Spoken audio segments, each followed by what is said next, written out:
Okay. Hi guys. ఈరోజు ఈ వీడియోలో ఏంటంటే తెలంగాణలో టాప్ 10 ఇంజినీరింగ్ కాలేజెస్ గురించి డిస్కస్ చేద్దాం. మీరు ఫస్ట్ టైం ఈ వీడియో వాచ్ చేస్తున్నట్లయితే సబ్స్క్రైబ్ చేసుకోండి. నేను ప్రతి ఒక్క కాలేజ్ ఆర్డర్లో చెప్తాను. ఆ ఆర్డర్ ప్రకారమే మీరు కాలేజ్ సెలెక్ట్ చేసుకోండి. ప్రతి ఒక్క కాలేజీకి సంబంధించిన ట్యూషన్ ఫీ కూడా ఇచ్చాను. ఈ ట్యూషన్ ఫీ ఏంటంటే మీరు ఒకవేళ ఎంసెట్ సీట్ పొందితే అక్కడ మీరు కట్టాల్సిన ఫీ అన్నమాట. ఫర్ ఎగ్జాంపుల్ చూసుకున్నట్లయితే మీరు ఎంసెట్ కౌన్సిలింగ్లోకి వెళ్ళారు, వెబ్ ఆప్షన్స్ ఇచ్చారు. మీరు ఇచ్చిన వెబ్ ఆప్షన్ ద్వారా ఒక కాలేజ్ అలాట్ అయ్యింది. ఎంసెట్లో మీరు క్వాలిఫై అయ్యారు, వెబ్ ఆప్షన్స్ పెట్టారు, కౌన్సిలింగ్లో పాల్గొన్నారు. కౌన్సిలింగ్లో మీకు ఒక సీట్ అలాట్ అయింది. ఒకవేళ నీకు ఫర్ ఎగ్జాంపుల్ JNTUH కాలేజ్లో సీట్ అలాట్ అయితే నువ్వు 50,000 కట్టాల్సి వస్తుంది. ఒకవేళ నీకు CBITలో సీట్ అలాట్ అయితే నువ్వు 1,40,000 కట్టాల్సి వస్తుంది. రియంబర్స్మెంట్ రాదా అంటే దాంట్లో మరి క్రైటీరియా ఉంది. రియంబర్స్మెంట్ వచ్చే స్టూడెంట్కి రియంబర్స్మెంట్ వస్తుంది, రాకపోతే మొత్తం ఫీ కట్టాల్సిందే. అది కాకుండా నాకు CBITలో సీట్ రాలేదు, నేను ఎంసెట్లో క్వాలిఫై కాలేదు, లేదు ఎంసెట్లో క్వాలిఫై అయ్యాను బట్ నాకు వెబ్ కౌన్సిలింగ్లో సీట్ రాలేదు, బట్ నాకు CBITలోనే చేయాలని ఉంది. మరి అలాంటప్పుడు నువ్వు CBITలోకి పోతే అప్పుడు 1,40,000 చెప్పడు, 1,40,000 ఫీ ఉంటుంది. అది కాకుండా దానికంటే ముందు మీ దగ్గర డొనేషన్స్ తీసుకుంటారు. ఆ డొనేషన్ ఆ సీట్కి ఉన్న వాల్యూని బట్టి డిపెండ్ అయి ఉంటుంది. ఒకవేళ ఆ సీట్ కోసం ఎక్కువ మంది పోటీ పడుతున్నారనుకోండి, అప్పుడు 15 lakhs అంటారు. నాకు తెలిసినంత వరకు డొనేషన్ వచ్చేసి 15 lakhs. దాంతోపాటు ప్రతి ఇయర్ 1,40,000 కట్టాలి. మొత్తం కలిపి అరౌండ్ 20 lakhs పైనే వస్తుంది CBITలో అయితే. ఒకసారి కాలేజెస్ ఆర్డర్ చూద్దాం. ఫస్ట్ కాలేజ్ వచ్చేసి JNTUH హైదరాబాద్. ఇక్కడ హైయెస్ట్ ప్యాకేజ్ వచ్చేసి 44 lakhs per annum and lowest package వచ్చేసి 6 lakhs per annum అయితే ఉంది. ఈ కాలేజ్ యొక్క NIRF ర్యాంకింగ్ చూసుకున్నట్లయితే 83 ఉంది అవుట్ ఆఫ్ 200లో.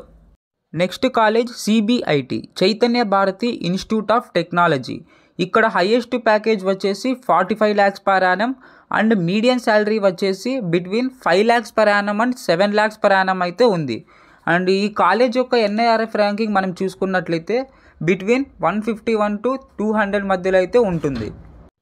నెక్స్ట్ VJEC, ఇది కాలేజ్ కోడ్. కాలేజ్ నేమ్ వచ్చేసి VNR Vignan Jyothi institute of engineering and technology.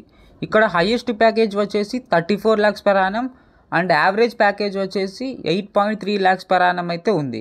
ఈ కాలేజ్ యొక్క NIRF ర్యాంకింగ్ చూసుకున్నట్లయితే బిట్వీన్ 101 to 150 మధ్యలో అయితే ఉంది. నెక్స్ట్ కాలేజ్ OUCE, ఇది కాలేజ్ కోడ్. కాలేజ్ నేమ్ వచ్చేసి Osmania university college of engineering Hyderabad.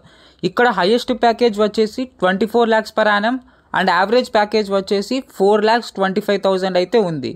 ఈ కాలేజ్ యొక్క NIRF ర్యాంకింగ్ మనం చూసుకున్నట్లయితే 64 ఉంది అవుట్ ఆఫ్ 200లో. Next college Vasavi college of engineering. ఈ కాలేజ్ కోడ్ వచ్చేసి VASV. ఇక్కడ పర్ ఇయర్ ఫీ వచ్చేసి 1,40,000.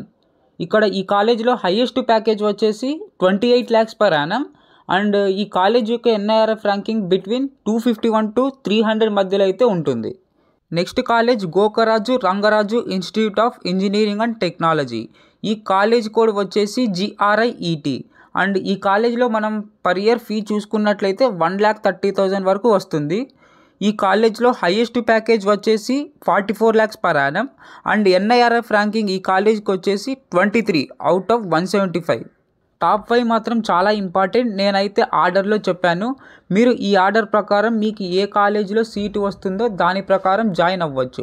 6th, 7th, 8th అప్పుడప్పుడు మారుతుంటాయి. అది ఎందుకు మారుతుంది అంటే లాస్ట్ ఇయర్ ఎక్కడ కట్ ఆఫ్ వచ్చిందో దాన్ని బట్టి మారుతుంటాయి. ఓకేనా? రైట్. ఈ కాలేజ్ కోడ్స్ ఏవైతే నేను చెప్పానో అవి మీరు గుర్తుపెట్టుకోవాలి, ఇవి చాలా ఇంపార్టెంట్. దాని తర్వాత 7th one వచ్చేసి JNTHMT.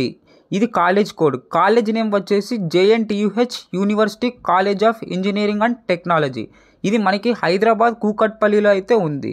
ప్రతి ఇయర్ ట్యూషన్ ఫీ వచ్చేసి ఇక్కడ 50,000 ఉంటుంది. ఈ కాలేజ్లో 5 years ఇంటిగ్రేటెడ్ MTech కూడా ఉంది. తర్వాత 8th one Keshav memorial institute of technology. ఈ కాలేజ్ కోడ్ వచ్చేసి KMIT. ఇది మనకి నారాయణగూడలో అయితే ఉంటుంది. ఇక్కడ ట్యూషన్ ఫీ పర్ ఇయర్ చూసుకున్నట్లయితే అరౌండ్ 1,05,000 ఉంటుంది. ఈ కాలేజ్లో హైయెస్ట్ ప్యాకేజ్ వచ్చేసి 1.2 crore per annum and median package వచ్చేసి 8.7 lakhs per annum అయితే ఉంది. ఈ కాలేజ్ యొక్క NIRF ర్యాంకింగ్ వచ్చేసి 26. తర్వాత 9th one CVR college of engineering. ఈ కాలేజ్ కోడ్ వచ్చేసి CVRH. ఇక్కడ ట్యూషన్ ఫీ పర్ ఇయర్ చూసుకున్నట్లయితే 1,50,000 ఉంటుంది. ఈ కాలేజ్లో హైయెస్ట్ ప్యాకేజ్ వచ్చేసి 57.5 lakhs per annum and median package చూసుకున్నట్లయితే 8 lakhs per annum అయితే ఉంది. Next college MVSR engineering college. ఈ కాలేజ్ కోడ్ వచ్చేసి MVSR. ఇక్కడ హైయెస్ట్ ప్యాకేజ్ వచ్చేసి 24 lakhs per annum అండ్ తర్వాత ఈ కాలేజ్ యొక్క NIRF ర్యాంకింగ్ వచ్చేసి 212 అయితే ఉంది. సో టాప్ 10 కాలేజెస్లో అంటే స్టూడెంట్స్ అడుగుతున్నారు, ఒకవేళ మాకు సీట్ రాకపోతే మనీ కట్టి చదవచ్చా అంటే దెర్ ఈస్ పాసిబిలిటీ. కానీ నన్ను అడిగితే మాత్రం ఒక స్టూడెంట్కి తెలివితేటలతో సాధించాలి. 15 lakhs 20 lakhs పేరెంట్స్తో ఖర్చు పెట్టించదలుచుకోలేదు అంటే మాత్రం 1 year వెయిట్ చేయడం బెటర్. అంటే మీకు బాగా తక్కువ ర్యాంక్ వచ్చింది, కంపల్సరీగా కొనాలి తప్పదు, మీకు వేరే బెటర్ కాలేజ్ వచ్చే ఛాన్సే లేదు అనుకుంటే అప్పుడు నా సజెషన్ ఏంటంటే, ఇఫ్ స్టూడెంట్ ఈజ్ గుడ్, తను నిజంగా వర్క్ చేయాలనుకుంటున్నాడు, 100% నేను వర్క్ చేస్తా అనుకుంటున్నాడు, పేరెంట్ కూడా సహకరిస్తున్నాడు, నేను అంత డబ్బు పెట్టలేను, నీకు అంత డబ్బు పెట్టి ఒక పెద్ద కాలేజీలో అయితే సీట్ కొనలేను, బట్ నువ్వు ఒక మంచి కాలేజీలో చదువుకుంటే బాగుంటుంది, పేరెంట్ అటు స్టూడెంట్స్ ఇద్దరు అనుకుంటే మాత్రం then you can wait for 1 year అంటే డ్రాప్ తీసుకోవచ్చు. లేదు నేను ఏదో ఒకటి ఏదొస్తే ఆ కాలేజీలో జాయిన్ అవుతాను అంటే నేను టాప్ 10 ఇంజనీరింగ్ కాలేజెస్లో చెప్పాను, అవి కూడా ఆర్డర్లో చెప్పాను, మీరు జాయిన్ అవ్వచ్చు. సో ఇది టాప్ 10 ఇంజనీరింగ్ కాలేజెస్ తెలంగాణలో. అయితే మీకు ఏవైనా డౌట్స్ ఉంటే కామెంట్ సెక్షన్లో తెలియజేయండి, రిప్లై ఇస్తాను. Thank you. జై హింద్.